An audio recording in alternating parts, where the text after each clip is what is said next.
तो last video में हम क्वेश्चन नंबर 5 तक कर चुके थे। अब हम करेंगे क्वेश्चन नंबर 6 से। तो क्वेश्चन नंबर 6 देखो, the first and the last term of an AP are 17 and 350। तो फर्स्ट टर्म हमारे पास क्या है 17 एंड द लास्ट टर्म को एल कहते हैं और लास्ट टर्म को हम ए एम भी कह सकते हैं। तो लास्ट टर्म की वैल्यू क्या है हमारे पास 350। कॉमन डिफरेंस भी हमें पता है, कॉमन डिफरेंस क्या है 9। तो how many terms are there, कितने टर्म्स होंगे। टर्म्स यानी क्वेश्चन में क्या निकालना है, हमें क्वेश्चन में एन निकालना है। तो एन कैसे निकालेंगे, बहुत ही सिंपल क्वेश्चन है। ये रहा ए एन की वैल्यू 350 है, तो ए एन के नीचे फॉर्मूला लगा दो a plus n minus 1 into d is equal to 350। सभी वैल्यू पता है, रख देना और सॉल्व हो जाएगा। तो बहुत सिंपल है ये। अब करते हैं क्वेश्चन नंबर 7। देख लो, इसे खुद सॉल्व कर लेना, इजी है। Question number 7, find the sum of first 22 terms of an AP. पहले ध्यान से क्वेश्चन देख लेना। सम ऑफ फर्स्ट 22 टर्म्स निकालना है, यानी हमें क्या निकालना है S22 of an AP which in which the D is 7। तो डी की वैल्यू हमारे पास क्या है 7, तो डी की वैल्यू यहाँ पे लिख दो 7 और उसके बाद 22nd टर्म गिवन है, यानी A22 की वैल्यू क्या है 149। मेन क्वेश्चन में क्या है, एन भी पता है हमें, सब कुछ पता है ना। सिंपल सा S22 निकालना है। तो S22 निकालना है, फॉर्मूला क्या होगा n अपॉन में 2 और 2a n माइनस 1 और d, ये फॉर्मूला है।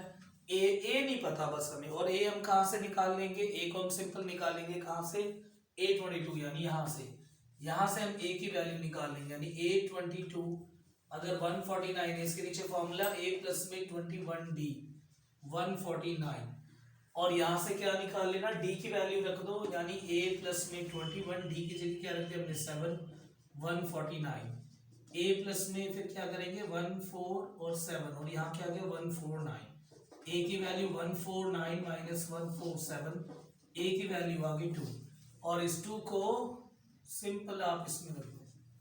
a भी पता है, n भी पता है, d भी पता है, सब कुछ पता है, सॉल्व हो जाएगा। अब करना है हमें क्वेश्चन नंबर 8। 7th बहुत सिंपल क्वेश्चन है। अब क्वेश्चन नंबर 8 पे चलते हैं। तो क्वेश्चन नंबर 8 में find the sum of first 51 term of an AP. Question number 8, sum of first 51 यानी S51 की वैल्यू निकालनी है। Second and third term given है हमारे पास। सेकंड टर्म क्या है 14, तो इसके नीचे क्या लिख लो, a प्लस डी की वैल्यू 14 और इक्वेशन नंबर 1। ऐसे हमें कह रहे हैं थर्ड टर्म क्या है हमारे पास 18, तो थर्ड टर्म क्या है, थर्ड टर्म 18 है, इसके नीचे क्या लिख लो a प्लस में 2d is equal to 18 equation number 2। दोनों को सॉल्व करके a और d दोनों की वैल्यू निकाल लो, और जैसे a और d दोनों की वैल्यू आ जाएगी फिर सम ऑफ फर्स्ट 51 टर्म निकालना हो जाएगा। इन दोनों से क्या निकाल लो a और d, एलिमिनेशन लगा देना। इससे पिछली वीडियोस देख लो, बहुत अच्छी तरह समझा रखा है मैंने a और d किस तरह से निकालते हैं। और इसके साथ ही साथ जैसे a की वैल्यू आ जाएगी d की वैल्यू आ जाएगी, क्या निकालना है हमें S51। सिंपल है, Sn का फॉर्मूला n अपॉन में 2, फिर क्या है 2a, फिर क्या है n माइनस 1 और d। a की वैल्यू पता है तुम्हें और d की वैल्यू तुम्हें पता है। n की वैल्यू क्या होगी S51 निकालना है ना, जो इसके ऐसे होता है नीचे पैर में एक तरह से, उसे n कहते हैं। तो n की वैल्यू क्या है 51, ये भी हो जाएगा क्वेश्चन। अब चलते हैं question number 9। Very important question, ठीक है। 9 क्वेश्चन कई बारी पेपर में आता है, ठीक है, रिपीटेड वे में कई बारी डाल रखा है। तो क्वेश्चन नंबर 9 करेंगे हम, पर ऐसा नहीं 8 को छोड़ दो, आ कुछ भी सकता है, पर 9th क्वेश्चन अच्छा क्वेश्चन है बहुत। अब question number 9, if the sum of first 7 term of an AP is 49। पहले हम क्वेश्चन नंबर 9 कर रहे हैं, रेड वाला मार्कर, तो ये इंपॉर्टेंट है, ठीक है, ये रेड वाले उससे लगा देते हैं ताकि लगे हाँ भी इंपॉर्टेंट है। The sum of first 7 term of an AP is 49। तो सम ऑफ फर्स्ट 7 टर्म क्या है हमारे पास 49, और क्या गिवन है sum of 17 term, sum of 17 term is 289। हमें क्या निकालना है क्वेश्चन में, हमें निकालना है सम ऑफ एन टर्म। ये अच्छा क्वेश्चन है, दोनों एसएन के फॉर्म में आए हैं और एलिमिनेशन इस पे लगेगा, बढ़िया लगेगा। तो सम ऑफ फर्स्ट 7 टर्म क्या है 49, तो फॉर्मूला क्या है सम ऑफ 7 टर्म क्या है 49, यानी n अपॉन में 2, n की जगह मैं डायरेक्ट लिख रहा हूँ 7/2, फिर 2a n माइनस 1 यानी 7 माइनस 1 और d इज इक्वल टू 49। दोबारा देख लो, n अपॉन में 2 2a n minus 1 d 49, n by 2 2a n minus 1 d फिर 49, 7 बाई 2 है तो यहाँ पे ये 2a हो गया, 7 में से बन गए 6d, 7 बाई 2 वहां जाके रेसिप्रोकल तो 2 ऊपर 7 नीचे, तो 2a प्लस में 6d 14 के इक्वल 2 कॉमन ले लो भाई, दिख रहा तो अच्छी तरह से ले लो कॉमन, और ये 14 2 से काट दो 7 पे, तो a प्लस में 3d की वैल्यू 7, इक्वेशन नंबर 1, ये बन गया इक्वेशन नंबर हमारे पास 1। ऐसे हम सम ऑफ 17 टर्म निकालेंगे, s17 की वैल्यू क्या है 289, सेम वही 17 अपॉन में 2 फिर 2a 17 minus 1 16d is equal to 289, n by 2 2a plus n minus 1 यानी 17 माइनस 1, ठीक है वैसे ही हो गया। अब 17 बाई 2 है तो वहां जाके इसका भी रेसिप्रोकल 2 ऊपर 17 नीचे, 17 17 289, तो 2a प्लस में 16d 34, 2 कॉमन ले लो a प्लस और यहाँ क्या आ जाएगा 8d, 34 2 से वहां डिवाइड तो 17, तो a प्लस में 8d की वैल्यू क्या आ गई 17। एक इक्वेशन ये है, एक इक्वेशन वो है, दो इक्वेशन आ गए हमारे पास। अब इन दोनों इक्वेशन को हम सॉल्व कर लेंगे, कौन सा तरीका लगाएंगे एलिमिनेशन, तो एलिमिनेशन लगा लो, a प्लस में 8d किसके इक्वल है 17, a प्लस में 3d किसके इक्वल है 7, साइन चेंज, जिसको एलिमिनेशन नहीं आता भाई सीख लो पहले जब ये समझ आएगा।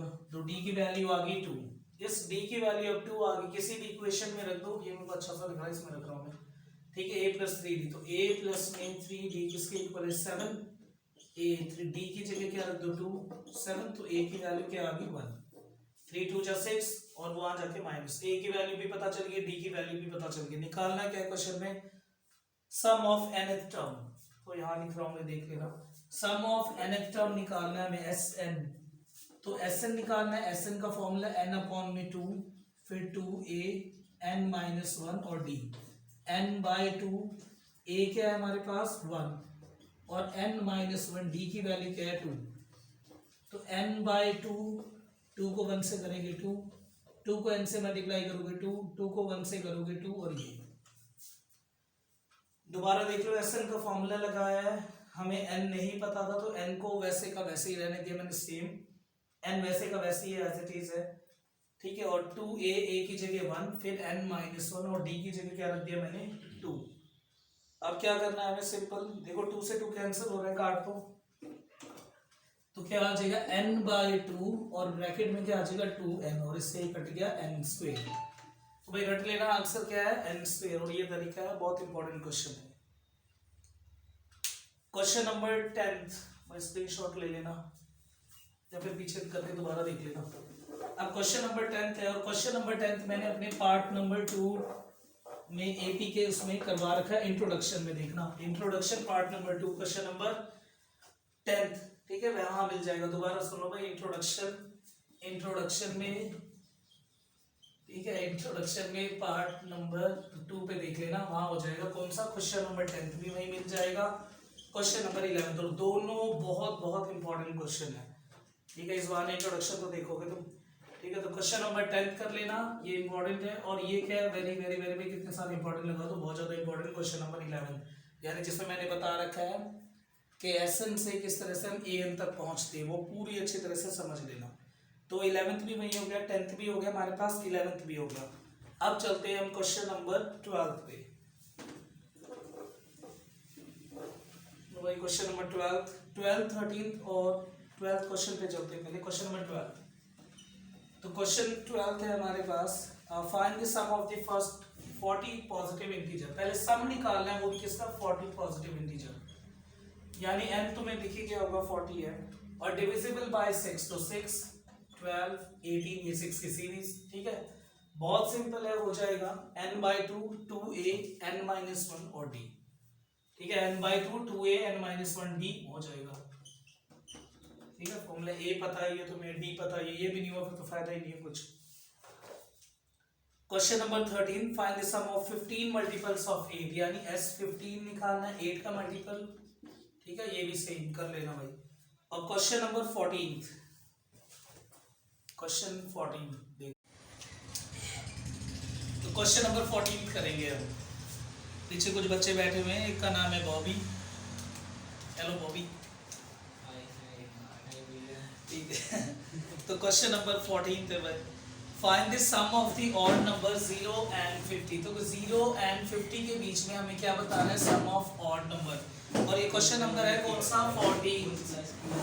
ठीक है, तो ऑड नंबर है, तो ऑड नंबर कैसे हो गया, बहुत सिंपल है। ऑड नंबर कैसे हो गया, यानी 1, फिर इसके बाद 3, फिर इसके बाद 5, ऐसे करते करते करते करते लास्ट में 49। तो ए तुम्हें पता है, बिल्कुल सिंपल सी बात है, ए की वैल्यू 1 है। डी कैसे निकालेंगे, कॉमन डिफरेंस इसमें से माइनस करके, यानी 2। और लास्ट वाले को क्या कहते हैं, ए एन, और इसी को क्या कहते हैं, लास्ट टर्म। तो एक ही बात है, हमें क्या निकालना है क्वेश्चन में, एस एन। बहुत आसान है, n/2 a प्लस एन। और n कहाँ से निकालेंगे, इस वाले से, लास्ट वाली n जो ए एन है, यहाँ से क्या निकाल लेना, बिल्कुल जो लास्ट में है यहाँ से निकाल लेना n। ऐसे मैंने पीछे वाले क्वेश्चन का रख के सेम वैसे किया। अब चलते हैं क्वेश्चन नंबर 15 पे। 15 तो बिल्कुल इजी क्वेश्चन है और ये पेपर में बिल्कुल भी नहीं आएगा। 15 क्वेश्चन आ गया तो मेरे पीछे भी मत लग जाना। क्वेश्चन नंबर 15, तो 200 है, फिर 250 है, फिर क्या है हमारे पास 300 है, यानी 50-50 क्या है, बढ़ता जा रहा है इस पूरी सीरीज में। तो क्वेश्चन नंबर 15 है, पहले हमारे पास क्या है, 200, देन 250। वो पढ़ देना, लंबा सा क्वेश्चन है, बहुत बड़ा क्वेश्चन है, कौन पढ़ेगा। तो हमें क्या करना है कि फाइनली 30 डेज में, 30 दिनों में कितनी पेमेंट होगी और कितनी पेनाल्टी के साथ, ये सब कुछ बताना है हमें। तो यानी सिंपल क्या निकालना है, सम, और कितने के लिए निकालना है, फॉर 30 डेज, यानी एसएन निकालना है। ए की वैल्यू पता है, ए की वैल्यू क्या है, 200। ऐसे में डी की वैल्यू पता है, डी की वैल्यू क्या है, 50। ऐसे एन की वैल्यू पता है, 30। ठीक है, बहुत सिंपल क्वेश्चन है, डायरेक्ट फॉर्मूला लगा देना, SN is equal to n/2, फिर 2a, फिर n-1 और d, सारी वैल्यू पता है, रख देना। क्वेश्चन नंबर 16, ये अच्छा क्वेश्चन है। 15 देख लो, स्क्रीनशॉट ले लो आप।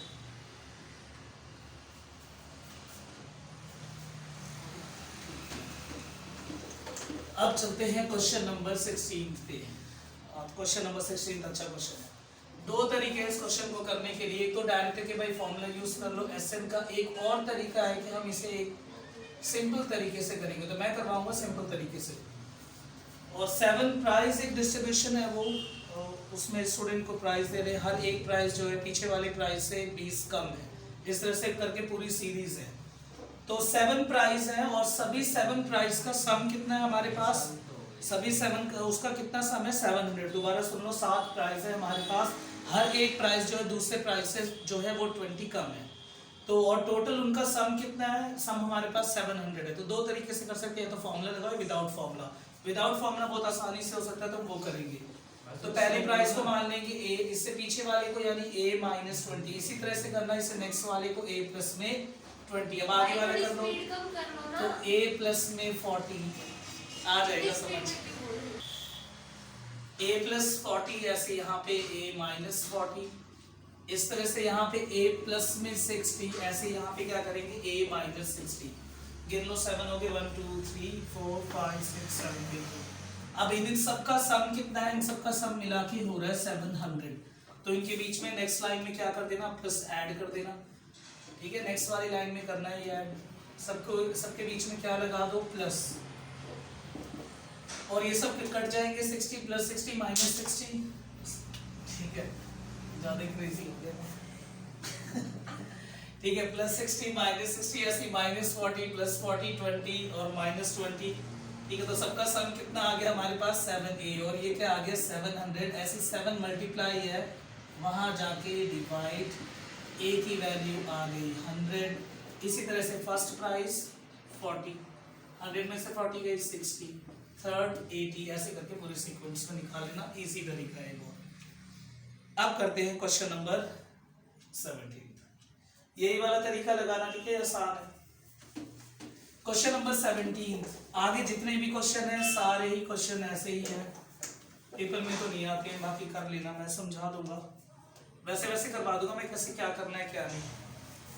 क्वेश्चन नंबर 17 बहुत बड़ा क्वेश्चन है, मेरे बस की नहीं है पढ़ना, ठीक है, एक बार खुद पढ़ के सॉल्व कर लेना, और इजी है, ये हो जाएगा सॉल्व। ऐसे क्वेश्चन नंबर 18 डायग्राम नेक्स्ट वाले पेज पे, वहां से देख लेना, मैं हल्का सा मैं समझा देता हूँ। एक स्पाइरल है हमारे पास, वो पूरी तरह से घूम रहा है, तो स्पाइरल किस तरह से होगा, ऐसे, ठीक है, इस तरह का एक ये है हमारे पास पूरा, और रेडियस उसका इंक्रीज हो रहा है, और कितना इंक्रीज हो रहा है 0.5। तो फर्स्ट टाइम क्या है 0.5 सेंटीमीटर, फिर क्या हो जाएगा 1 सेंटीमीटर, फिर 1.5 सेंटीमीटर, इस तरह से बढ़ता जाएगा। और हमें क्या निकालना है, find the sum of the nth term. 13 consecutive 13 है तो n की वैल्यू 13 है, s 13 निकालना है, a की वैल्यू क्या है 0.5 और r sorry d common difference, यानी 1 में से 0.5 है 0.5, सभी वैल्यू रख के आंसर निकाल लेना। ये हो गया क्वेश्चन नंबर 18। क्वेश्चन नंबर 19 और 20 एक बार खुद कर लेना, बहुत इजी क्वेश्चन है, और अगर ये समझ ना आए तो नीचे कमेंट कर देना, मैं समझा दूंगा। ठीक है, वहाँ कमेंट कर देना नीचे वाले उसमें, वहाँ बिल्कुल आसानी से मैं करवा दूंगा। तो फाइनली यहाँ पे हमारे सारे क्वेश्चंस हो गए और 5th चैप्टर हमने कर लिया, तो आ गया होगा बहुत अच्छी तरह से समझ। ठीक है, बाकी अगर कोई भी दिक्कत हो, बिल्कुल भी हल्की फुल्की कितनी भी दिक्कत हो, तो बस नीचे कमेंट कर देना, मैं दोबारा से करवा दूंगा क्वेश्चन। ठीक है, ओके बाय, थैंक यू सभी को हमारे साथ बने रहने के लिए। तो चैप्टर नंबर 5 पे जल्दी आ रहा हूँ मैं, चैप्टर नंबर 10 का।